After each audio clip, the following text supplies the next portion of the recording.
إن الحمد لله نحمده ونستعينه ونستغفره ونعوذ بالله من شرور أنفسنا ومن سيئات أعمالنا من يهده الله فلا مضل له ومن يضلله فلا هادي له وأشهد أن لا إله إلا الله وحده لا شريك له وأشهد أن محمدا عبده ورسوله أرسله بالحق بشيرا ونذيرا وداعيا إلى الله بإذنه وسراجا منيرا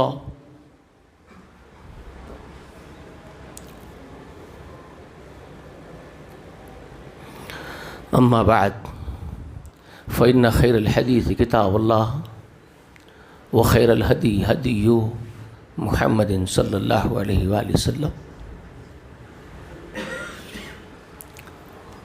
وشر الأمور محدثاتها كل محدثة بدعة وكل بدعة ضلال وكل ضلالة في النار.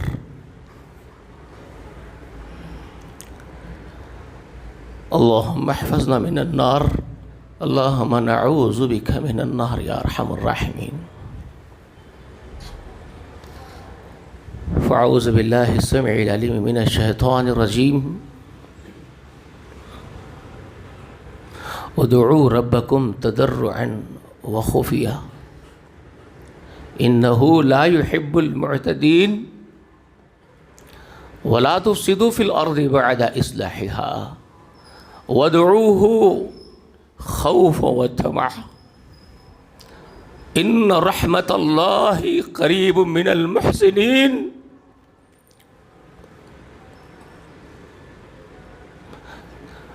حمد و ثنا تعریف اور بڑائی اللہ وحدہ لا شریک کے لیے لائق ہے. وہی خلاق العلیم ہے، وہی رب العالمین ہے، وہی حاسب ہے، وہی شافع ہے، وہی نگہبان ہے.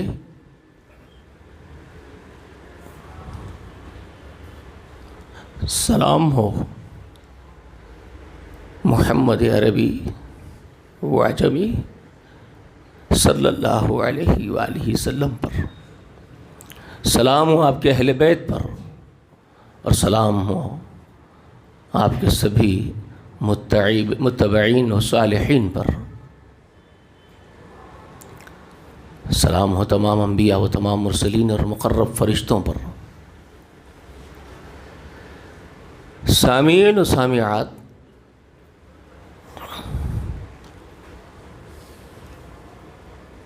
پوری کائنات پیدا کرنے والا اللہ،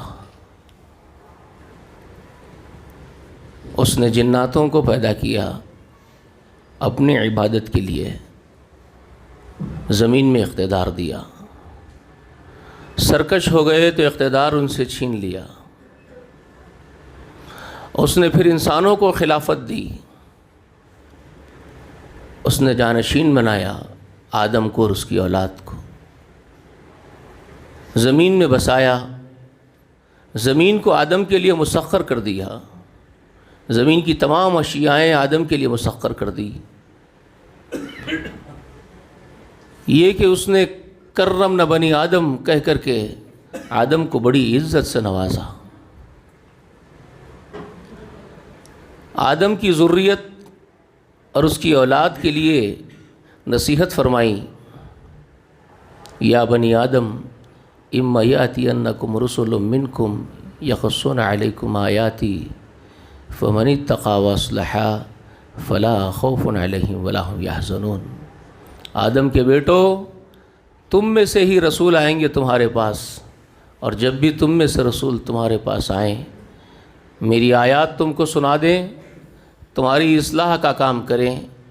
جو تم میں سے پرہیزگار بن جائے، اصلاح کر لے اپنے نفس کی، اسے کوئی خوف نہیں ہوگا، غمزدہ نہیں ہوگا.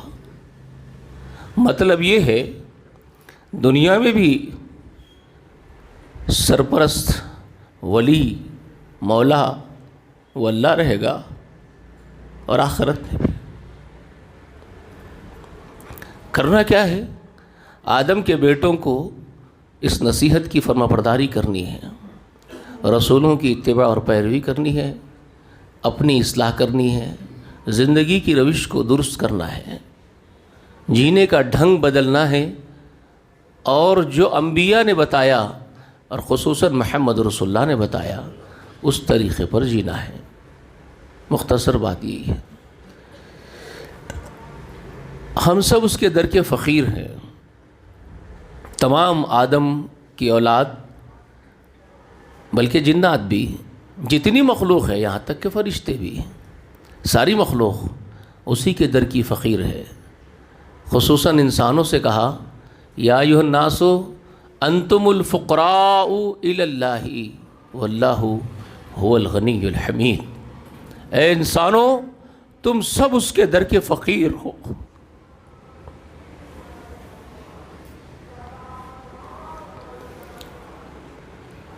وہ غنی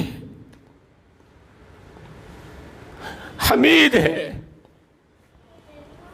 تعریف ہے، حمد اسی کے لیے زیب ہے۔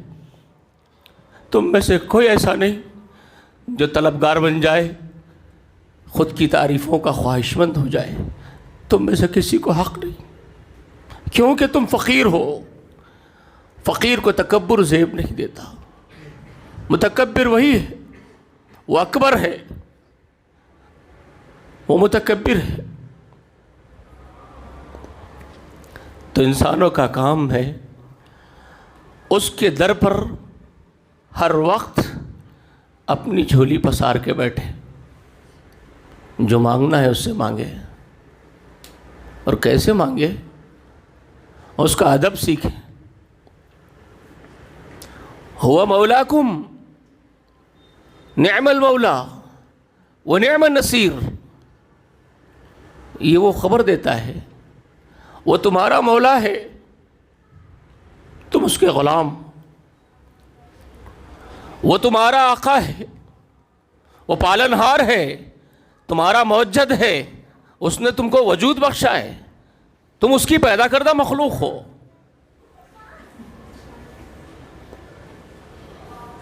اس نے بنایا تم کو اپنے حکم سے، وہی ہے تمہارا مولا، اور نعم المولا وہ نعم النصیر ہے، وہ بہت بہترین مولا ہے، بہترین کارساز ہے، بہترین سرپرست ہے تمہارا، تمہارا پالنہار، تمہاری سننے والا ہے، تم کو دیکھنے والا ہے، تمہاری پرواہ کرتا ہے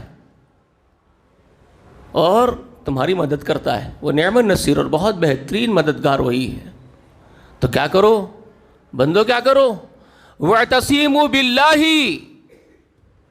اللہ کو تھام لو، وہ نعم المولا وہ نعم النصیر۔ سورہ حج میں اللہ تعالیٰ کا یہ فرمان، لوگو وَاعْتَصِمُوا بِاللَّهِ، اللہ کو تھام لو، اللہ کو پکڑ لو، جی تھام لو اللہ کو۔ وَاعْتَصِمُوا بِاللَّهِ هُوَ نِعْمَ الْمَوْلَى، وہ سب سے بہترین مولا ہے تمہارا اور بہترین کارساز ہے، بہترین مددگار ہے۔ تم اس کے در کے فقیر ہو تو مانگو اس سے، اور بہت دور نہیں ہوں کہ تم کو پکار پکار کے چیخ چیخ کے مجھ سے مانگنا پڑے گا، نہیں جی۔ اپنے حبیب سے فرماتا ہے اذا سألک عبادی انی فإنی قریب، میرے محبوب، یہ آدم کے بیٹے، یہ میرے بندے میرے بارے میں اگر پوچھ لے تم سے تو کہہ دینا میرے بندوں سے فإنی قریب، بہت قریب ہوں میں ان کے، جی فإنی قریب۔ ہر دعا کرنے والا، ہر دعا کرنے والا جب بھی مجھ سے دعا کرتا ہے میں اس کی دعا قبول کرتا ہوں، بغیر کسی شرط کے، چاہے نیک ہو چاہے بد ہو، گنہگار ہو نیک و کار ہو، میرے در پہ آتا ہے امید لیے جھولی پسارتا ہے، مجھ سے مانگتا ہے تو میں نہیں دیکھتا نیک تھا بد تھا، میں دیکھتا ہوں کہ میرا ہے غلام، میں نے پیدا کیا، پلٹ گیا ہے، آج میرے در پہ آیا، وہ بہت غیرت مند ہے، شفیق ہے، شفقت کرنے والا ہے، وہ توجہ کرتا ہے، دیکھتا ہے بندے کی طرف، دیتا ہے اس کو، سنتا ہے اس کی، پکارو اس کو، ادعو ربکم تضرعا وخفیہ، تو اس کو پکارنا ہے لوگوں، وہ کہتا ہے کہ بندو میرے تم مجھ سے دعا کرو، پکارو مجھے، رب کو پکارو اپنے، ادعو ربکم، تمہارے رب کو تم پکارو، تضرعا، آہوزاریاں کر کے پکارو، گڑ گڑا کے سسکیوں پر آ کر کے پکارو، محتاج بن کر کے پکارو، پوری احتیاج سامنے رکھ کر کے اس کو پکارو جی، وہ خفیہ، چپ کے پکارو، چپ کے سرگوشیاں کرو، چیخ کے اس کو پکارنے کی حاجت ہی نہیں ہے، وہ تھوڑا ہی بہرا ہے۔ کچھ لوگوں کو رسول اللہ نے دیکھ لیا تھا کہ زور سے دعائیں کر رہے ہیں، رسول اللہ پاس سے گزرتے ہوئے فرماتے ہیں ان کو، لوگوں اپنی جانوں پر رحم کرو، تم کسی بہرے کو نہیں پکار رہے ہو، کیا زور سے پکار کے دعا کر رہے ہو، کیا زور سے اس کو پکار رہے ہو، تم کسی بہری ہستی کو نہیں پکار رہے ہو، تم جسے پکار رہے ہو تمہاری شہرک سے بھی زیادہ قریب ہے، چپ کے پکارو، سرگوشیاں کرو۔ ابو بکر نماز بھی پڑھتے، رات کے قیام اللیل، کسی کو پتہ ہی نہیں چلتا تھا کہ آپ قیام اللیل کر رہے ہیں، ایک دم خاموشی سے سری نماز پڑھتے تھے۔ رسول اللہ کا گزر ہوا دیکھے، بہت خاموش نماز پڑھتا ہے، آواز ہی نہیں نکلتی ہے۔ کبھی گزر ہو گیا حضرت عمر کے رات میں، تو دیکھے یہ زور سے قرآن پڑھتے ہیں نماز میں، جہری قرات کرتے ہیں زور سے۔ رسول اللہ نے دونوں سے پوچھ لیا، کیا بات ہے عمر، تو رات میں جہری قرات کرتا ہے قیام اللیل میں، زور سے پڑھتا ہے قرآن؟ تو کہنے لگے رسول اللہ کے دشمن مردود شیطان کو بھگانے کے لیے پڑھتا ہوں۔ خوش ہو گئے، کہا اچھا ہے، ٹھیک ہے۔ ابو بکر سے پوچھیں، ابو بکر تو آواز ہی نہیں نکالتا، بالکل خاموش پڑھتے تم، یہ کیا بات ہے تمہاری؟ تو کہنے لگے رسول اللہ، میں جس سے باتیں کرتا ہوں وہ میرے شارک سے زیادہ قریب ہے،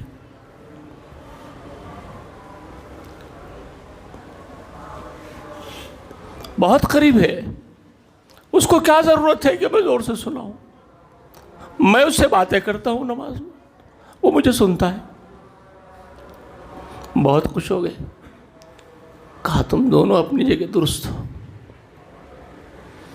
پھر کہا، اے ابا بکر، تھوڑا سا جہر کر لیا کر، تیرے کانوں سے ٹکرا جائے تیری ہی آواز، تھوڑی سی جہر کر لے۔ عمر سے کہتے ہیں، عمر تھوڑا پست کر لے۔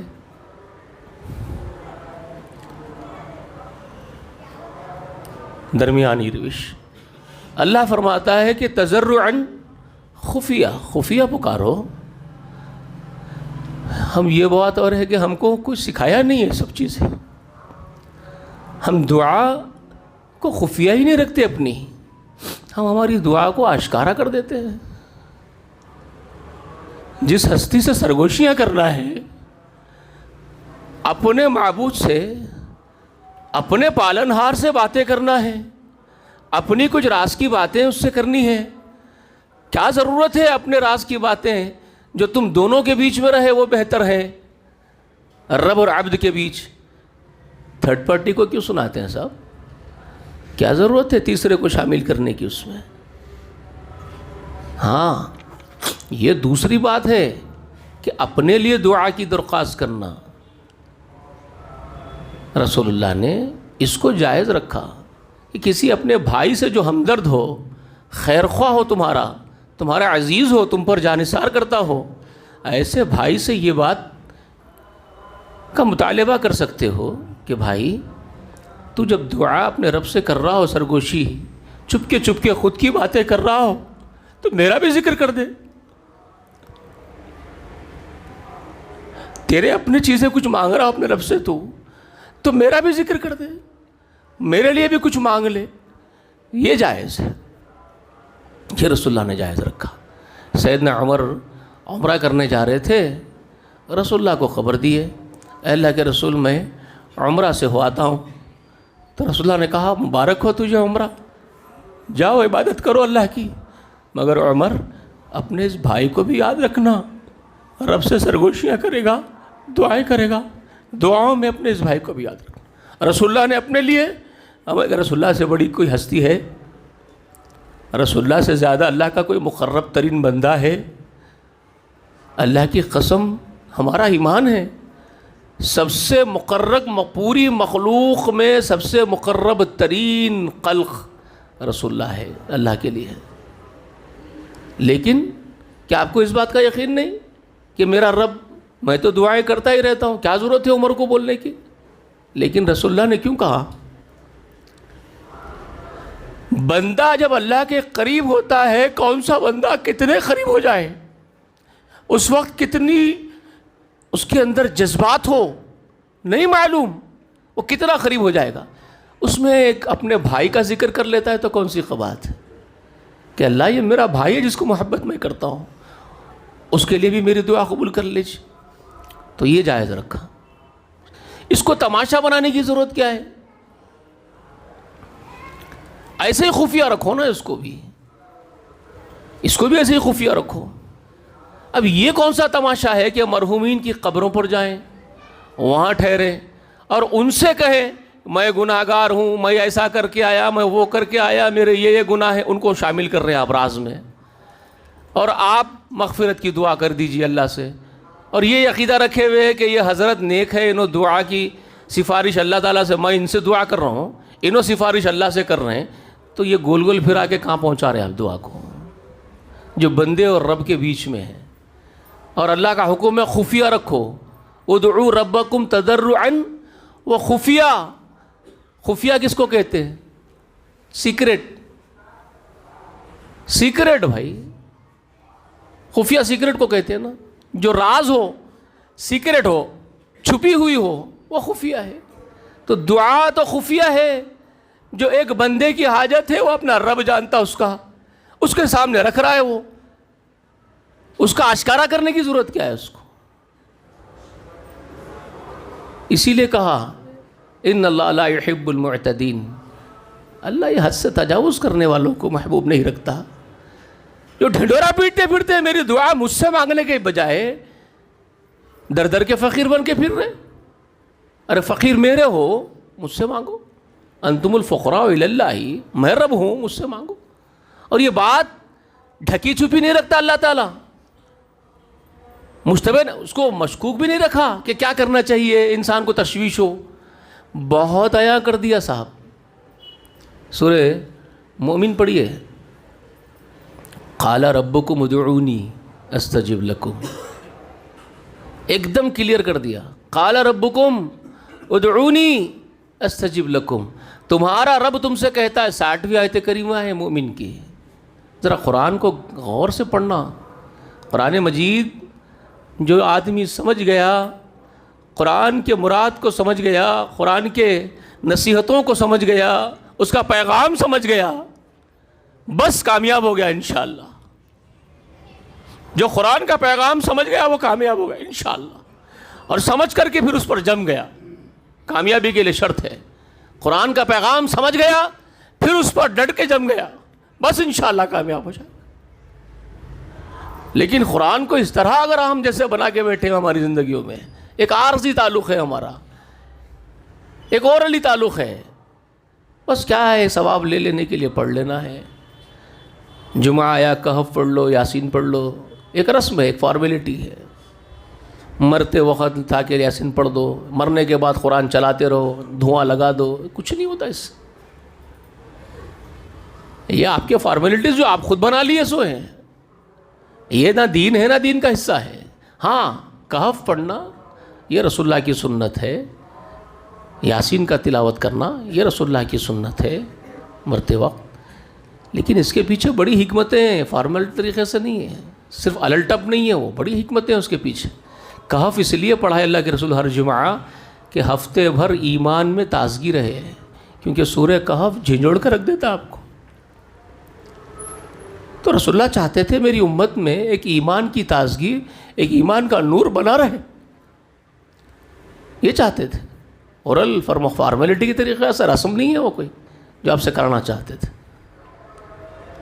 تو خیر قرآن مقدس جب آپ پڑھ رہے ہیں تو یہ حکم آیا ادعو ربکم کے ساتھ، قال ربکم ادعونی، مجھ سے دعا کرو، استجب لکم، میں تمہاری دعا قبول کرتا ہوں. ان الذین یستکبرون عن عبادتی سیدخلون جہنم داخلین. اللہ اکبر. جو میری التجائیں کرنے سے میری بارگاہ میں مجھ سے دعائیں کرنے سے متکبر ہو جائیں گے، حماقت میں آ جائیں گے. اب یہ حماقت ہی تو ہے. اتنا پیارا رب پکار پکار کے اپنے بندوں سے کہے کہ تم میرے فقیر ہو، میں تمہارا رب ہوں، میں تمہارا مولا ہوں، میں تمہارا کارساز ہوں، بہترین مولا ہوں، مجھے پکڑ کے رکھو، مجھ سے دعا کرو، میرے بارے میں جان لو کہ میں تمہارے بہت قریب ہوں، یہاں تک کہ نحن اقرب الیہ من حبل الورید، تمہاری رگے جان سے بھی زیادہ میں تمہارے قریب ہوں، ہر دعا کرنے والے کی دعا کو میں قبول کرتا ہوں. ساری باتوں کا اگر وہ تذکرہ آپ کے سامنے کر چکا ہو، آپ کو سب بتا دیا ہو، اور اس کے باوجود آپ کہہ رہے ہیں کہ اللہ میری نہیں سنتا اور میں اس لیے کسی نیک کے پاس جا رہا ہوں، قبر پہ اس کی، وہ بھی مر چکا ہے، اس کے اعمال کا اختیار بھی ختم ہو چکا ہے. دنیا دارالعمل ہے، برزخ دارالعمل نہیں ہے کہ برزخ میں جانے والا پھر سے عمل کرنے لگ گیا، آپ کے لیے دعا بھی کر رہا ہے. عقل کے گاڑو، دنیا دارالعمل ہے. دنیا میں موت آ گئی تو عمل کا دفتر بند ہے، اس کے بعد عمل نہیں ہے، جزا و سزا کی ابتدا ہے. تو آپ کیا سمجھ کے بیٹھ گئے کہ وہ مرحوم صاحب جو قبر میں دفن ہے ان کا اعمال نامہ ابھی بھی وہاں بھی ان کا دنیا ہے، وہ تو برزخ ہے، دنیا نہیں ہے، عالم دنیا سے رخصت ہو گئے انہوں. پھر کیا عقل ہے تمہاری کہ ان سے جا کے عمل کروا رہے ہیں آپ؟ حضرت آپ نماز بھی پڑھ رہے ہوں گے، آپ میرے واسطے دعا بھی کرو. ارے پاگل، یہاں ہی تھا وہ وَعَبُدْ رَبَّ حَتَّى يَأْتِيَكَ الْيَقِينَ، سورہ حجر کی آخری آیت رسول اللہ سے کہا گیا وَعَبُدْ رَبَّكَ حَتَّى يَأْتِيَكَ الْيَقِينَ، میرے محبوب محمد اللہ کی عبادت موت آنے تک کرنا ہے، موت کے بعد نہیں. موت آنے تک عبادت دارالعمل ہے. پیدا ہوتے وقت ننگا پیدا کرے، کچھ بھی لے کے آپ نہیں آئے. میں پیدا ہوا ایک کپڑے کی چندی بھی نہیں تھی نا، ننگا، کوئی چیز لے کے نہیں آیا، بالکل خالی ہاتھ آیا، انڈیویجول آیا، ساتھ میں کوئی نہیں، اکیلا آیا. جب مر جاتا ہوں تو اکیلا ہی قبر تک، ہر مرنے والے کو اکیلا ہی لے جا کے ڈالے نا، کوئی گئے ساتھ میں قبر میں سو گئے اس کی دنیا میں کمائی ہوئی چیز کو لے جا کے قبر میں دفن کرے اس کے ساتھ، کسی کو دیکھے. جو لایا تھا کیا لایا تھا؟ کچھ نہیں، اکیلا انڈیویجول خالی ہاتھ پیدا ہوا ماں کے پیٹ سے، اور دنیا سے زمین کی پیٹ میں گیا بالکل اکیلا انڈیویجول، اکیلا گیا. وہ 2 کپڑے تو آپ کی شرمگاہ چھپانے کے لیے حیا کے خاطر لگا دیتے ہیں نا، 3 کپڑے جو آپ کو لپٹ دیتے ہیں، اور کیا ہے اس سے زیادہ. اس کے بعد ساری کمائی تمہاری یہیں پڑی ہوئی ہے، ساتھ کیا لے کے گئے؟ کیا لے کے گئے؟ وہی جو یہاں کرے تھے. یہ جو 2 فرشتوں کو یہاں لگا دیے کرامن کاتبین، اور جو گلے میں آپ کی کتاب لٹکا دیے جس میں لکھا جا رہا تھا، بس وہی تھا. وہ پیدا ہونے کے بعد سے لے کے مرنے تک کا پورا ریکارڈ ساتھ میں لٹکا ہوا ہے.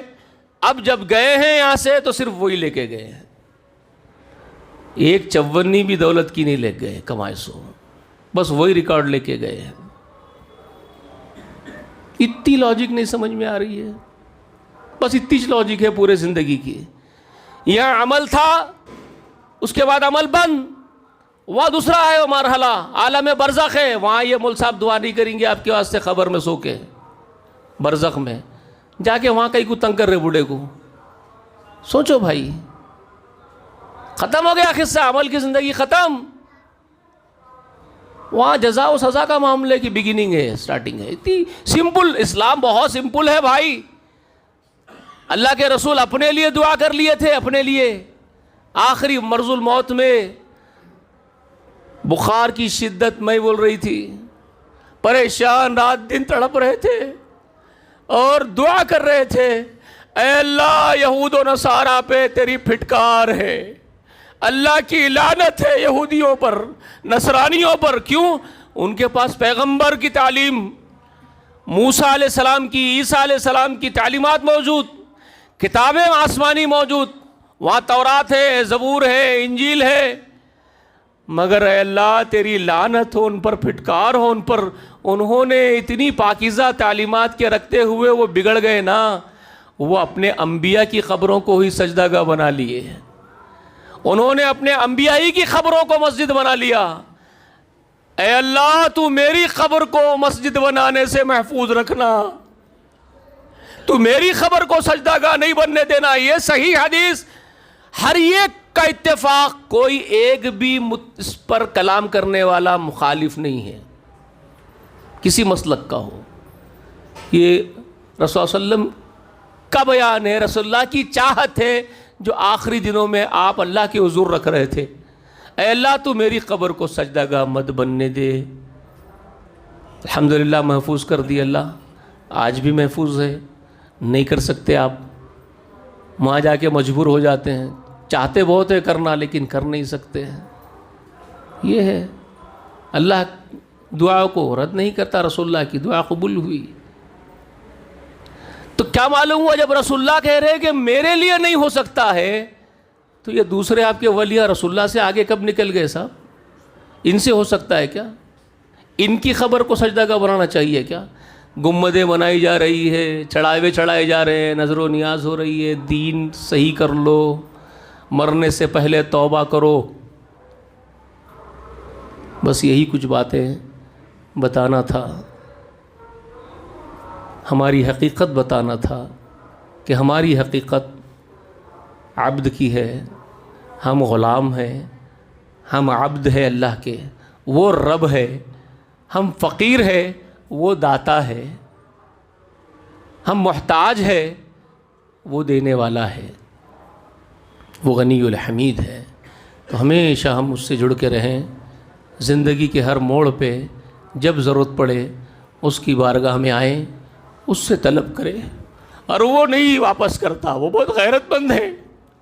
میرے در پہ کوئی آ کے مانگے، میں تو ایسا ہوں صاحب، بہانے کر دیتا ہوں، ہیلے کر دیتا ہوں، انسان ہوں، مجبوریاں ہیں، احتیاج، دوسری ضرورتیں ہیں، بچوں کا خیال آتا ہے، کل کا خیال آتا ہے، تو بول دیتا ہوں بھائی میرے سے نہیں ہو سکتا، میں مجبور ہوں، کیونکہ میں محتاج ہوں، مجھے خود نہیں معلوم کل میرے ساتھ کیا ہوگا، تو میں کہاں سے لا کے دوں گا؟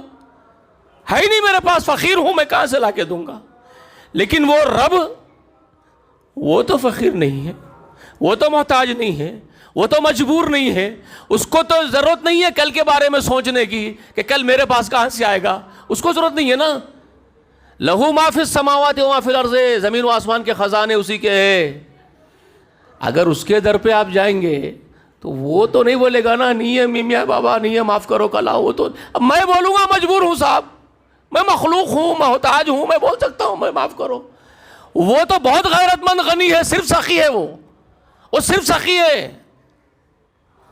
رسول اللہ کبھی کتنی مجبوری رہے، رسول اللہ معاف کرو نہیں بولے کسی کو، معلوم ہے آپ کو؟ کبھی کسی کو نہیں، اپنا دودھ پلا دیے، اپنا کھانا کھلا دیے، اپنا گوشت دے دیے، جو اپنے پاس رکھا ہوا تھا کھانا، کبھی یہ نہ سوچا مجھے ملتا ہے کہ نہیں ملتا ہے، کیونکہ سخاوت کی انتہا اللہ نے ان میں ڈال دی تھی۔